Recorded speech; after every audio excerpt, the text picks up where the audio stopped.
Well, welcome everyone. Hey, we have a very special guest today, my lovely wife, Adryann. We are going to talk just for a few minutes before we get into the rest of the podcast, just about community and the importance of community. And Adryann is all about community, and she loves making community, and she loves inviting people. Adryann, what is so important to you about inviting people in to gatherings? That is a great question. I don't have a clear reason other than I know how it feels to not even have the option, I guess. When you invite somebody, just the invitation, even if they can't come, even if they're going to say no for whatever their reason is, just the invitation kind of like bestows honor. It's a way that you show appreciation to the people around you. And, I think we all can agree we've got people that are kind of in different places of importance in our life. And, there are some things that are more intimate or they're more vulnerable. And I guess as individuals, we get to pick and choose who we want to invite. But the invitation itself is very, very powerful. It's just a very powerful tool in building community. I 100% agree. Obviously, we agree on that. What is community to you? Community for me is knowing that it doesn't matter really what's going on, but there is a crowd, even if it's just a small crowd, even if that crowd is only one other person that has got you in some way, that you have their support. They will speak straight to you. They will indulge you for a moment. They will encourage you to greatness. They will cook dinner for your family if it's needed, help run an errand. It's like, it doesn't really matter what's going on. It's that they've got you. And I see community kind of forming around like similarities or ideas of like thought. And so like the community that we have around us and around our home, we have a Friday night community, and it's, roughly 30-ish people of all ages. And I just think after we've been meeting for, 4 or 5 years or something. And at this point in the development of the group, it's like, if there's a hint of a problem, everybody's there to help out. If there's a project that needs to be done, there are so many people that are going to rearrange their schedule to come and help. If kids need picked up or dropped off, it's like the other moms and the other dads are helping. And I love that. That's probably one of the major components, is that I feel like other people have got my back. And I have the privilege, and like it brings like joy and satisfaction, and it feels like a success in some form that I can be there for them or whoever it is that may be having their own moment. No, that's great. So it's kind of like somebody they've got your six, they're looking after you, and we're definitely not talking the FOMO community here, are we? No. This is not about fear of missing out as much as it is. I will put other things aside in order to be there. It's like, yeah, I don't want to miss it, but mentally you're coming at it from a position of determination, and I'm going to do everything I can to be there, rather than a mental position of, oh, I missed it. It's a different thing. And so that circles back around to the invitation. The invitation helps people overcome that fear of missing out, and the way that mental thing, and it's kind of trending in our culture right now, but it paralyzes people, and it separates people. It brings a feeling, and whether it's true or not, it brings a sensation of separation and not being whatever, fill in the blank, not being good enough, not being at the right place at the right time, not this, not that. It brings up those feelings of not. And the invitation is a powerful, like, healing balm to that FOMO thing that goes on all around us. And they still will say no. And it's okay, because they've been invited. There's something in their spirit, the person of who they are, that knows that they're wanted. That's powerful. Yeah, that's hugely powerful. So, like, you are always excited to clean the house and get ready for community, right? And you're not like those normal women that it's just like, oh, I don't want to clean my house, so I'm not going to invite anybody over, right? Because you're like Wonder Woman. Is that true? Oh my goodness. No, no, no, no. We do not like to clean the house, and we have a big and busy family. So by the end of the week, our house shows that we are a big and busy family. And it's like, I've never gotten this plaque, but I love the little saying. It's like cleaning house while the kids are growing is like raking leaves while the wind is blowing. It's like, you just can't ever get ahead of it. And that feels really, really true. And so we foster a huge sense of teamwork in our home, and everybody pitches in. The kids have chores and they help, and you help. You've done your fair share of mopping floors and doing laundry and doing dirty dishes and all that stuff. So it's got to be all hands on deck to prepare the space for receiving the people that we love. Yeah, true that. And so like in the community, everybody that comes is like your favorite, and you never end up with any misfits or anything like that. And it's kind of this beautiful little Ken and Barbie community. Would you say that that's true? No. We all show up with our warts and pimples and wrinkles and stinky feet and sassy children and recipes that didn't turn out. And no, it's not. No. So it's not this perfect thing. And when the kids come, they all obey and they're courteous, right? No, here's what's fun about community. And I guess I should expand a little bit about community, and my idea and like what I understand, what I love about community is the multi-generational component of it. And it's something that when our children, Tom, you and I, when our kids were little, we valued a lot. We wanted our kids to build relationships with people outside their peer group and outside our family. And so we facilitate a lot of opportunities like that for our kids. And so where we're at now, our kids are grown, and now we're able to provide that same opportunity for other families, and other families are seeing the rich inheritance there is in seeing your kids build relationships with people older and wiser, seeing our kids from a 1 or a 2 kid family that they've had their own room and their own stuff their whole life, but being in a big group where those kids are able then to look around and help out somebody littler than them, to protect somebody younger than them, keep the little ones in the yard, or whatever it is. And so there is this huge sense of togetherness that is really, really valuable.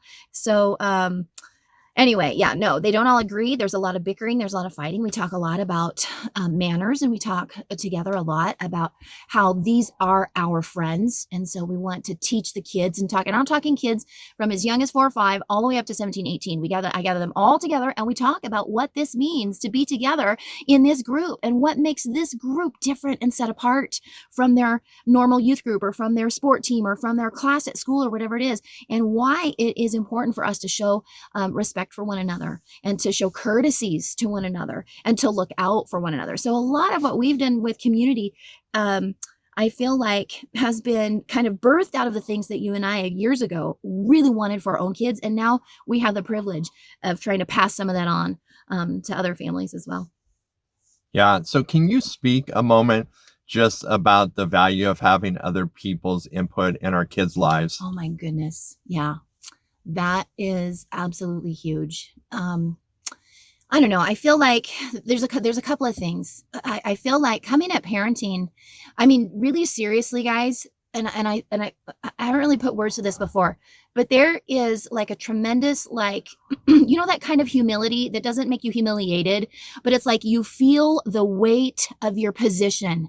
It's like, oh my gosh, you feel the weight of how important it is to get this thing right. And so when I talk about like parenting and the stuff with our kids, it's almost always from that place of, oh my gosh, we've got to get this right. And here's the other part of that. I know that I don't have everything that our kids need. We homeschool our kids. We're a family of faith. So, we have a lot of influence and a lot of input, and we're helping like to give good material as our kids grow up and create their own worldviews and their own lives of faith and stuff like their own way that they're going to be educated. All of those things we partner with them for them to create on their own. But we, Tom and I, to the parents, mom and dad, do not have all of the materials that our kids need to build the life that they are designed for. And so the huge cry of our heart has been, God, please bring people into their lives that can fill in the gaps. Bring people into their lives who they will listen to to when they won't listen to us. Bring people into their lives who are hard workers, who have integrity, who have their own life of faith, who have their own families that are connected, people who have a skill, people who speak well, people who like have great faith, people who are generous, people who know how to do investing when we don't know, people who know how to ride horses when we don't, like all the things. It could be trivial and little, but mostly it is like the things of the heart and the things of thinking. We have to see our kids introduced to people that are bigger, smarter, deeper, like fuller than we are. Yeah, that's great. Now, it's obvious that you're a person of faith. Will this work for somebody that's not a person of faith, or they're searching? Will community work for them? Yes, guys, regardless of like the structure of your belief system, there is something in the human soul that cries out for belonging. And there is something in the human psyche that just understands that we're made to be with other people. And we want to say, we're an introvert. We want to say I'm fine, but I can be on an island. My best day would be, just whatever, be by myself. Like, okay, everybody probably needs a little moment of that, but through the course of your life to become the best human possible, there are components of how we are made that are only suited for interaction with other humans. It's just the way that human physiology and psychology is. And so, yeah, it doesn't matter what your faith structure is, your human structure needs community. Yeah, I 100% agree. So wrapping up here, can you give people some practical advice just to get started? Those people that want to have community and they're fearful and they're just like, I just can't do that. How can they get started to build some community around them?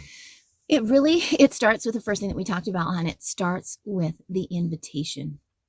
What about their house? It's dirty, or they live in a trailer. It's like, or they live in a condominium or a small apartment. No, the reason I start with invitation on purpose is because it is not about the location where you meet. It's not about the physical structure where we meet. Community is not about a physical structure. Community is about components of the heart and components of the soul of a human. And so once you decide that community is a value, you're going to place value and priority on gathering with people for the benefit of your community, then all of that other stuff just works itself out. When we first started gathering people together, it was in a single wide mobile home. And we were very poor. And I had said for years, nobody's going to want to come to our house. Nobody's going to want to come to this trailer. Other people have nicer houses than us. We should have it at somebody else's house. But when it came down to it, it was our little trailer house where people gathered.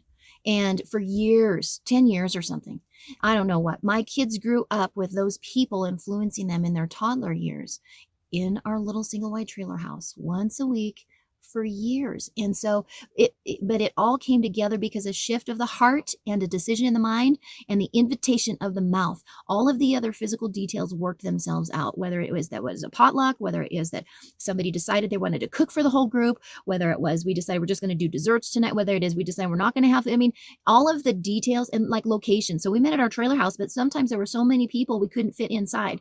So summertimes we were outside a lot, and you could go to a park, you can go to a coffee shop. The details will work themselves out. The most significant component in creating community is putting it in a position of value in your own life, individual life. I'm going to value this, so I'm going to intentionally put time and thought and this invitation. I'm going to gather people around me intentionally. It doesn't matter where we are, but I'm going to gather people around me.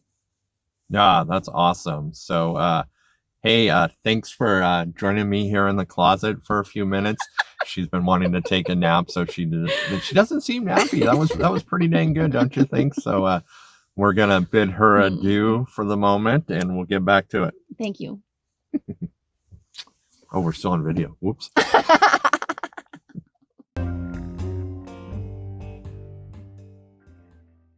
Awesome, because it's Adryann. She inspires me. Wasn't that great to have her here? She is a wealth of information, and there are so many people like her in my life. Obviously she's the most important one, but I have so many friends and stuff that I would love to interview. And this is by no means like Well, it kind of is a plug.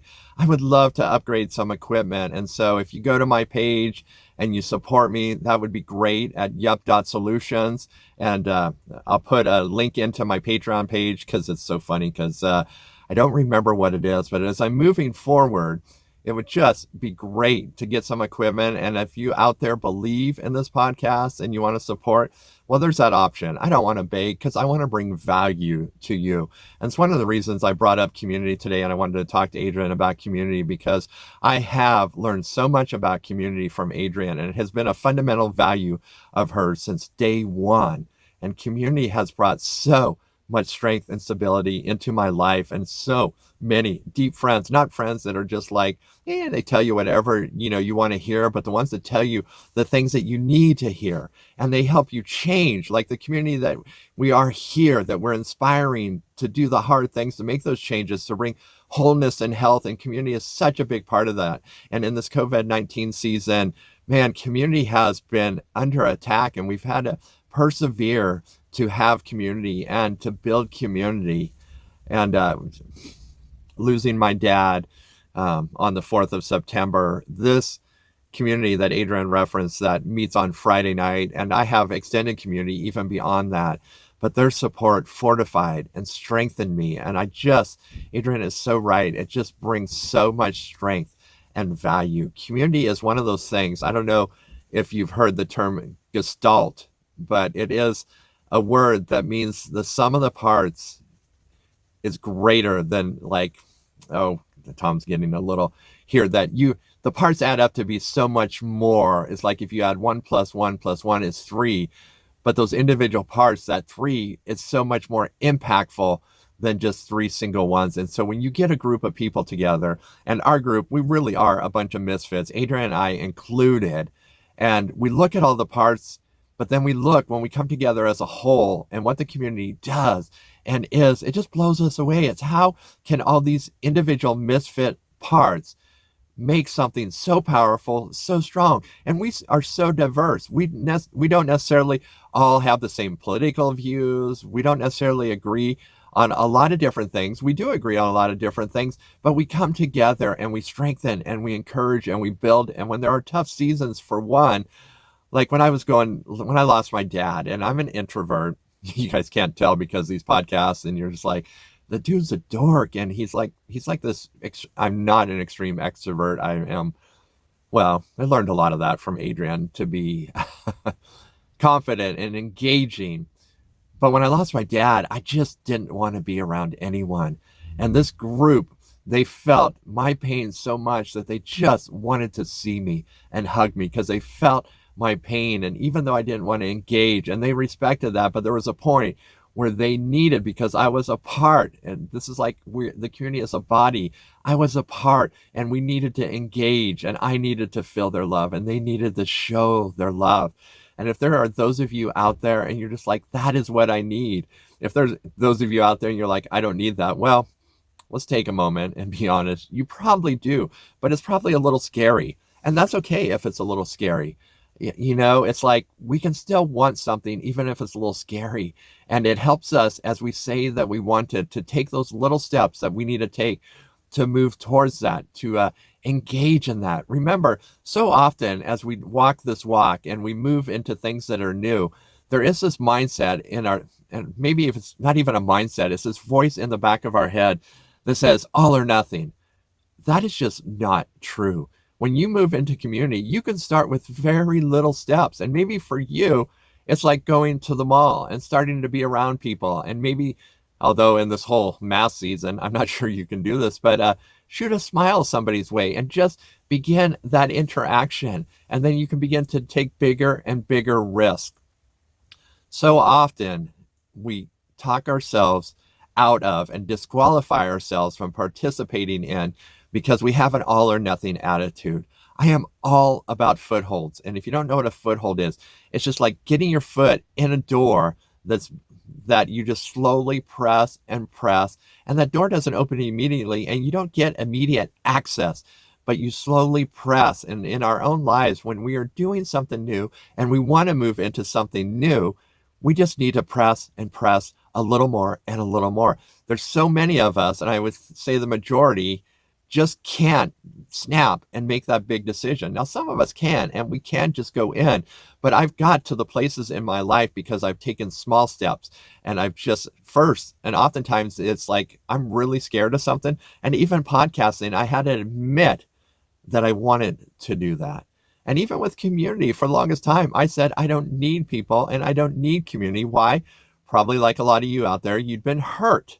And so it's a little pensive about joining in some like that. And I remember saying to myself, and this is hilarious because I was like, I think I need community. And then it was like, I'm pretty sure I need community. And then it's like, yeah, I think I want community. And then it's like, these are the steps that I'm going to start to take in community. This is the person that I'm going to invite, to the point now that Adryann and I often have gatherings of up to 50 people. When I first started, that would have scared the daylights out of me. But now it is such a blessing and I'm surrounded by people and I love it. Okay, do I get exhausted after an evening or a day without? Of course I do, but I am full and the introvert in me needs a little time to recover. But I loved that interaction. And even though it did drain me, it fed me as well. And so the community in this season, in any season, but especially in COVID, it can so lower your stress because there are people to talk to interact with, that will hear your struggles, maybe even have some great input. But more often than not, we just need people to listen and not necessarily have solutions. Now, sometimes solutions are great. And if you're a person of faith, even if you're not, saying to someone, you're going to be in my thoughts, okay? That is powerful to know that somebody is taking their mental space and utilizing it and thinking of you. Can I just tell you, if you're a person of faith or not, or no matter what your spirituality is, that has power.